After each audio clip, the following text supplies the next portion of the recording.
Daughters of Change, Episode 1, Marie Unplugged, The Journey. So typically this is where we would go right into the podcast, but I want to take a couple of minutes here and I want to dedicate the Daughters of Change podcasts, all of them, to two very important and significant people in my life. One is my husband, Christian. Christian, thank you so much for supporting me as I've taken all the twists and turns on this journey that is Daughters of Change, for believing me, for picking me back up and putting me on my feet when I think I can't do it anymore, and for believing in me like nobody else has ever believed in me in my life. Thank you. I love you. The other person that I want to dedicate the Daughters of Change podcast to is my friend Robin. Shortly after I began my journey, which you're going to learn about here in a little bit, I learned that a very dear friend of mine had less than a year to live. We spent some really great quality time together in that period of time, preparing her for her journey, preparing all of us that would still be here for her journey. And interestingly enough, the first Daughters of Change, the first Daughter of Change's story that I ever told was Robin's. In the process of her letting go, she asked me to tell her story and put some stories aside for her family. And she allowed me to do that. And as we were going through the process, there was a lot of self-doubt on my part about what I was doing, if I should be doing it. And she would just look at me and say, "Girl, you got this. You need to do this. Life is short. Who knows better than I?" So, Robin, I feel you all around me, girl. Every time I see a hummingbird, I know it's you. Thank you for being the first person, the first Daughter of Change to let me tell their story. Okay. So, thank you, everybody.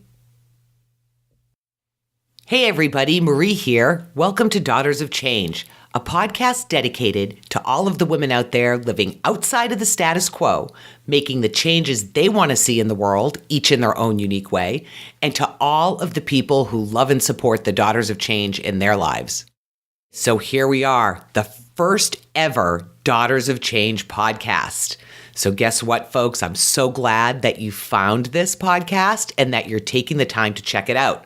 So the train is out of the station, we're on board, and it's going to be a hell of a ride. Today, I'm going to do things a little bit differently. Typically, my podcasts will be about me interviewing women and girls who are out there making change in the world, each in their own unique way. And we'll talk about that a little bit more. But today, because it is the first podcast, I'm going to call this one Marie Unplugged. And I'm Marie. And what I'm going to do is tell you a little bit about what it is to be a Daughter of Change, or at least a really general, broad definition, because ladies and guys who want to be honorary Daughters of Change, I think that the name will speak to you, and you'll have a bit of your own definition around it. But we'll talk about that a little bit. So, what is a Daughter of Change? Again, a little bit about me and how I got here. What the goal is, and what I'm trying to accomplish with Daughters of Change, and what we're trying to accomplish collectively as Daughters of Change, and also some of the things I've learned along the way on this journey, because it's been quite an interesting journey.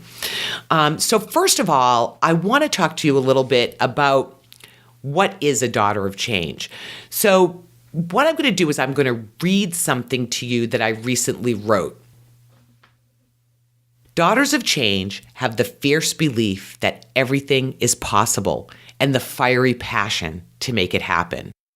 Daughters of Change represent the women and girls who will lead and change the world. And this is important, each in their own unique way. We are all Daughters of Change. Women across the globe are rising up and making the positive changes that we want to see in the world.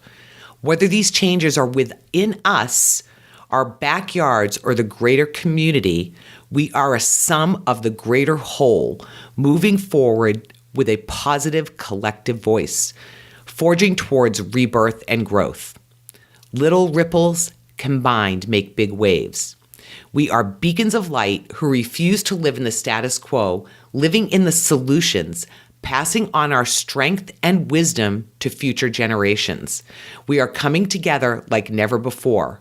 And my hope with all of this is that every time you walk out the door, you say to yourself, "Watch out, world, here I come. I'm a daughter of change."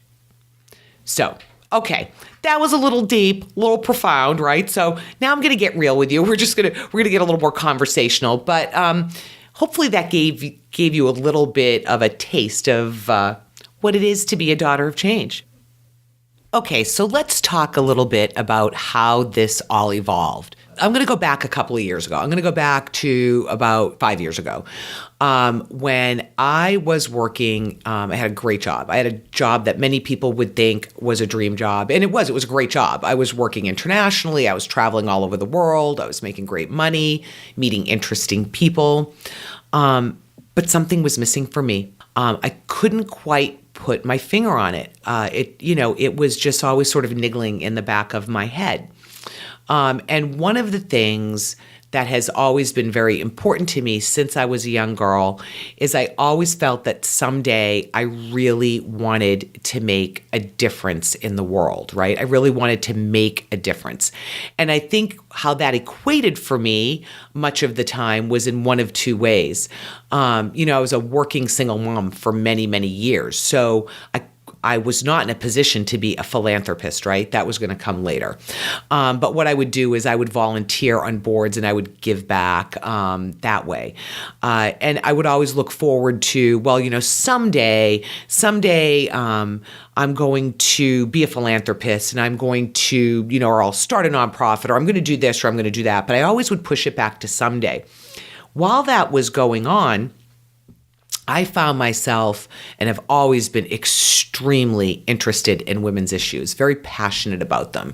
And I found myself over the years collecting stories of these everyday women that were out there in the world doing incredible things. I had this file where I would cut things out of magazines. I mean, this was before the internet even. So I was, putting this file together of these women and they amazed me, the strength and how they started and just seeing something that they didn't like and they were going to go out and do something about it. And damn it, they were, So I always kind of had this little side file and this piece in the back of my mind saying, someday I'm going to tell the stories of these women. So that was just, one of those things that was kicking around in there, but jangling around pretty loudly because it kept rearing its head.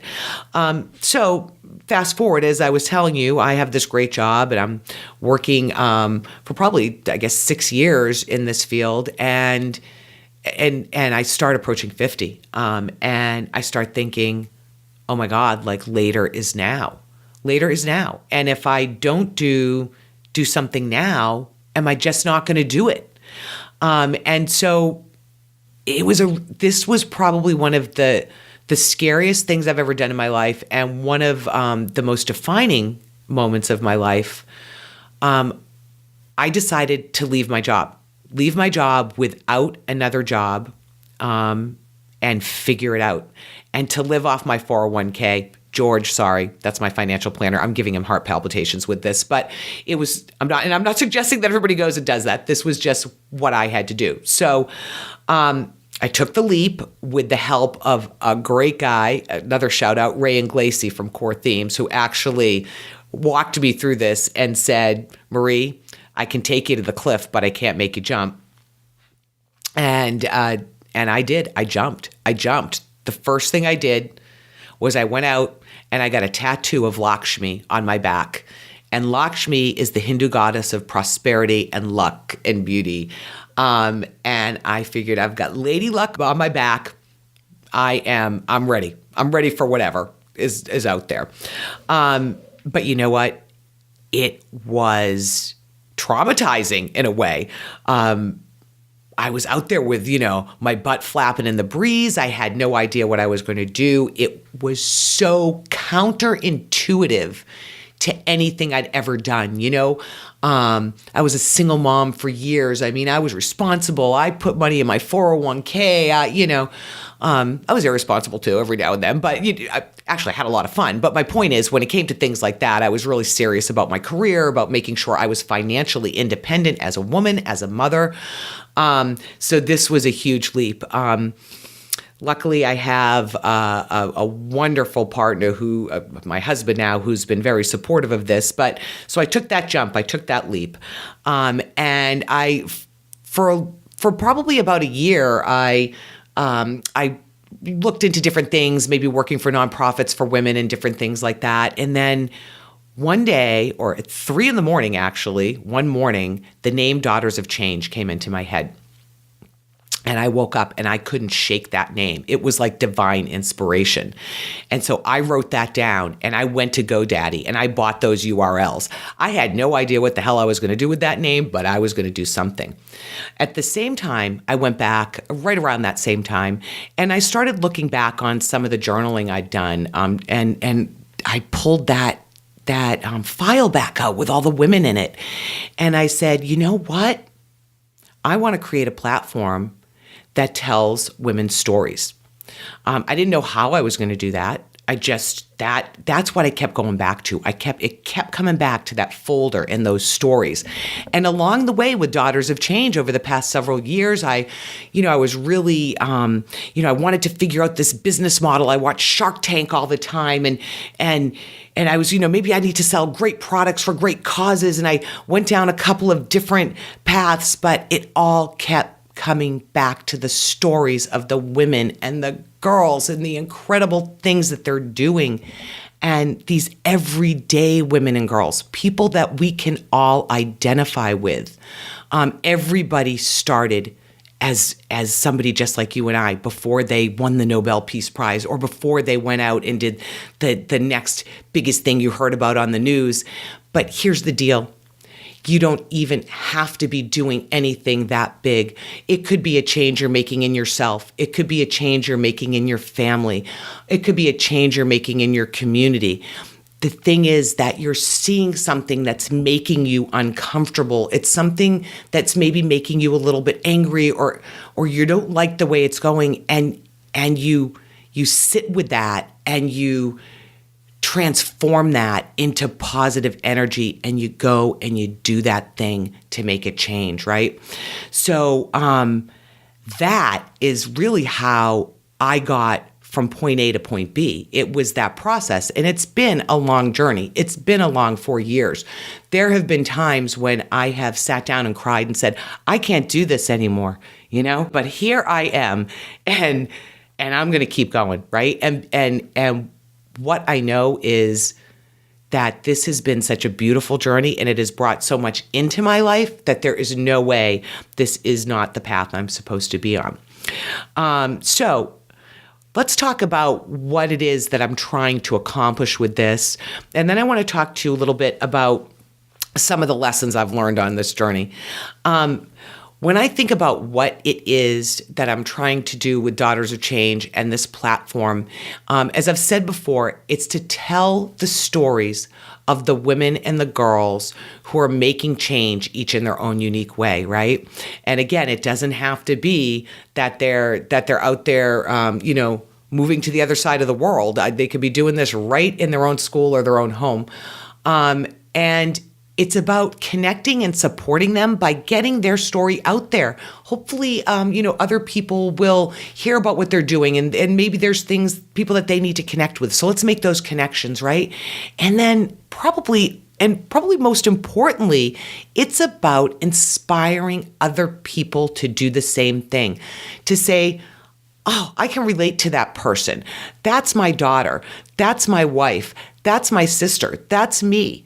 I can do that too, because we live in a society right now where I think a lot of what we do is we sit behind a computer and we get on social media and, we talk about stuff and we get angry, but, take a little bit of time to do something about that stuff that makes you uncomfortable, okay?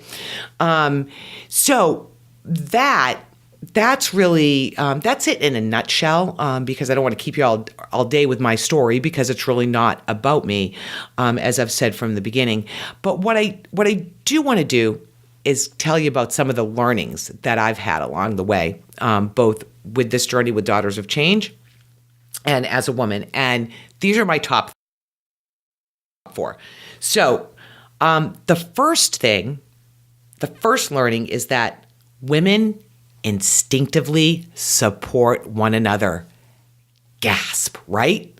The rest of that is a bum rap. The fact that people like to say that women do not support each other, that women are conniving with one another, or that they are competitive. That is not the overall truth of women and the relationship of women with one another. Does that happen sometimes? Absolutely, right? It happens whether it happens with women and men. But overall, women are a collective. They support each other. The biggest supporters in my life have been other women. If you're not finding that to be the case, I'm going to just come right out and say it. You need to look at yourself. Because if you're telling me that other women aren't good to you and other women don't like you, and you need to look at what are you putting out there to other women, because instinctively we will come together and we will support each other, okay? Second learning, okay, anger, right? Don't let anger drive your bus. Let anger fuel your bus. Let me tell you what I mean by that. It's okay to get angry, right? We see stuff out there happening in the world that makes us uncomfortable, that makes us angry, that really, can frost our butts, right? And you need to see that. You need to see that. You need to see that thing that makes you upset in order to do something about it, right? But what you don't want to do is live in that problem. It doesn't get you anywhere. It's not strategic. So sit with that anger, feel it. Feel it. Even say, hey, I'm angry. I'm not okay with that. But then take it, put it inside your bus, use it, turn it to passion, use it to fuel your bus, not drive it. Because when you lead with anger, you shut people down. I think we know that right now, the way things are, right? When you yell at people, when you get in their face, when you're confrontational, the only thing you do is shut the people that you need to have listen to you down. The only people that are listening to you are the other people who are pissed off, and you don't need to change their minds. Now that comes from many years of learning, and trust me, I'm full-blooded Italian, so let me tell you, ladies, I had to really wrap my head around that one, but it's way more strategic. So think of it as strategy. Not saying don't feel it, just don't lead with it. Okay, if there is a measuring stick for what you should or shouldn't do in this world, here's mine. Are you going to regret it on your deathbed? So here's the way I look at it. Let me give you an analogy. Okay, if I don't go skydiving and jump out of that plane, am I, personally me, is Marie going to regret that on her deathbed? No, probably not, because I'd probably have the heart attack when I was jumping out of the plane, and that would be my deathbed. Now, when I was getting ready to take that leap, to leave my job, to start Daughters of Change, before I even knew it was Daughters of Change, that was my deciding factor. I knew that if I didn't do it, I would regret it on my deathbed. So give yourself a good measure for when you're going to make big decisions, and be practical too, or not. And the fourth thing is, and this one I think sums it all up. If you wake up breathing, that's 99% of the battle, okay? If you wake up alive, there's hope and you can make stuff happen. So those are my learnings for this podcast. I'm sure down the road I'll have a few others for you. Every now and then I'll do an unplugged. So I want to thank you so much for taking the time to listen today. Again, this is Daughters of Change, and it's a podcast for women who are living outside of the status quo, changing the world each in their own unique way, and all of those people that love and support them. And by the way, guys, if you want to be an honorary Daughter of Change, we'd love to have you on board. So that's it in a nutshell. I hope you'll continue to listen. Also, as we move forward, or as we, like the collective we, and me and all my personalities, as we're moving forward with Daughters of Change, I would love to get your feedback. If there's something you're not hearing, if there's something you'd like to hear more of, or maybe you know somebody that's a daughter of change, that might be somebody that I should be interviewing and telling their story. So I hope you'll join me again for Daughters of Change. And until then, ladies, gentlemen, go out there and make stuff happen.